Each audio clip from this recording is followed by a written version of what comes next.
সম্মানিত দর্শকবৃন্দ, 2024 সালে রেশন ডিলার আবেদন শুরু হয়ে গেছে। এখানে আবেদন করছেন অনেকেই বিভিন্ন ধরনের প্রশ্নও করছেন। তো আমি সমস্ত প্রশ্নের উত্তরে বলছি যে আপনার নামে যদি ল্যান্ড না থাকে, অর্থাৎ যে আবেদন করছে, আপনি আবেদন করছেন, আপনার নামে ল্যান্ড নেই, অর্থাৎ আপনার নামে জমি নেই, আপনার বাবার নামে রয়েছে, আপনার মায়ের নামে রয়েছে, বা আপনার যে কোনো ব্যক্তির নামে রয়েছে, সেটা আপনি কি আবেদন করতে পারবেন? এরকম প্রশ্ন রয়েছে। যদি আপনার নিজের নামে জমিটি না থাকে, বা আপনার নিজের নামে যে এই জমিতে আপনি রেশন দোকান তৈরি করবেন, রেশন দোকান তৈরি করতে গেলে কিন্তু আপনার নিজের নামে প্রপার্টির প্রয়োজন রয়েছে। এবার সেই প্রপার্টি যদি আপনার নিজের নামে না হয়, অস্থায়ী হচ্ছেন, তাহলে সরকার আপনাকে কিভাবে সে রেশন ডিলারের অধিকার দিবে? আপনার নিজস্ব কোনো স্থান নেই, তাহলে আপনাকে কিভাবে রেশন দোকান দিচ্ছে বা কিভাবে আপনাকে রেশন ডিলার নিয়োগ করবে? এর জন্য প্রথমত আপনাকে নিজের জমি থাকতে হবে। আপনার বাবার জমি হলেও হবে না, আপনার কাকার জমি হলেও হবে না, আপনার মায়ের জমি হলেও হবে না, কিন্তু আপনার নিজস্ব জমি লাগবে। অর্থাৎ আপনার নিজের নামে কম্পিউটার খতিয়ান থাকলে ভালো হয়। যদি আপনার ভেস্ট জমি থাকে বা লিজ নিয়ে থাকেন 20 বছর বা 30 বছরের জন্য, তাও কিন্তু হবে, কিন্তু আপনার নিজের নামে হতে হবে।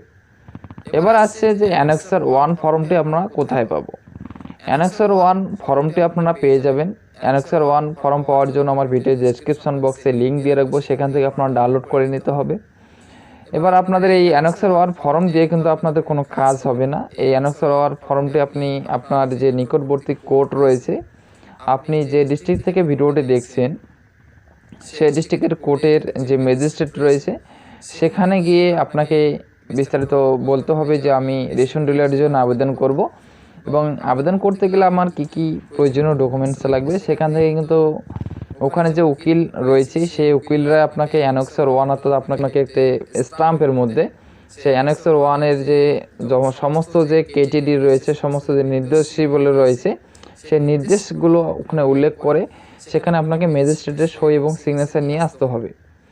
আমি যে অ্যানেক্সার 1 ফর্মটা আপনাকে দেখাবো, এই অ্যানেক্সার 1 ফর্মটি কিন্তু আপনাকে নিয়ে যেতে হবে ওখানে।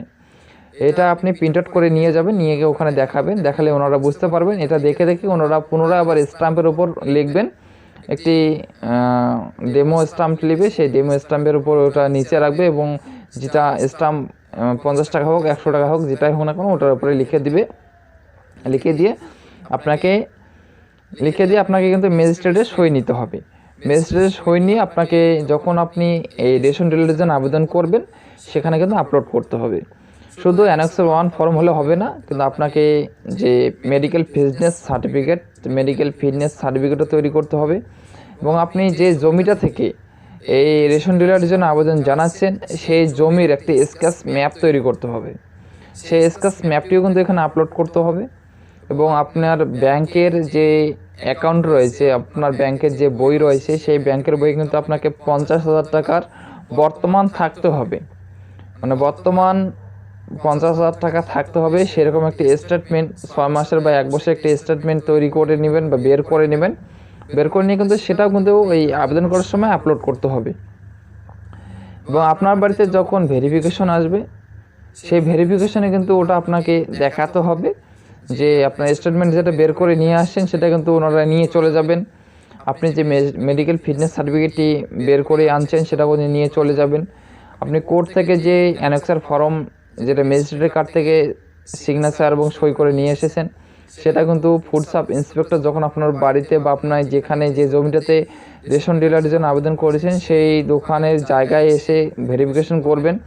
ভেরিফিকেশন করার পর সমস্ত ডকুমেন্টস, যতগুলো ডকুমেন্টস আপনি অ্যাপ্লাই করার সময় দিয়েছিলেন, সমস্ত ডকুমেন্টস কিন্তু ওনারা নিয়ে যাবেন, এবং আপনাকে একটি তারিখ দেবেন। সেই তারিখের মধ্যে আপনার মোবাইলে মেসেজ আসবে যে কে সিলেক্ট হয়েছে রেশনের জন্য, বা কে সিলেক্ট হয়নি, কেন রিজেক্ট হয়েছে, কী কারণে রিজেক্ট হয়েছে, সমস্ত বিস্তারিত আপনারা সেই মেসেজের মধ্যে পেয়ে যাবেন। এর থেকে যদি আপনার কিছু জানার থাকে, তাহলে অবশ্যই আপনি কমেন্ট করুন। আমি আপনাদের সমস্যার সমাধান করার জন্য অবশ্যই প্রস্তুত রয়েছি। তো এখানেই শেষ করছি, আবার দেখা হচ্ছে পরবর্তী ভিডিওতে। ততক্ষণে ভালো থাকবেন, সুস্থ থাকবেন। নমস্কার।